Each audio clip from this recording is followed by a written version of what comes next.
तर जरांगेंच्या उपोषणाला पाठिंबा देण्यासाठी आज बीड धाराशिव बंदची हाक देण्यात आली आहे। उपोषणाचा आजचा 5वा दिवस। तर काल रात्री जरांगेंनी सलाईन घेतलाय। जिल्ह्यातील बाजारपेठा, शाळा, महाविद्यालय बंद ठेवण्याचं आवाहन करण्यात येत आहे।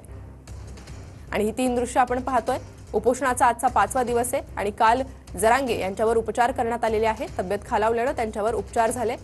तर बीड आणि धाराशिव या ठिकाणी या आंदोलनाच्या उपोषणाच्या पार्श्वभूमीवर उपोषणाला पाठिंबा देण्यासाठी बंदची हाक देण्यात आली आहे। आणि बीडमधून या संदर्भात आढावा घेतला आमच्या प्रतिनिधींनी। पाहूयात।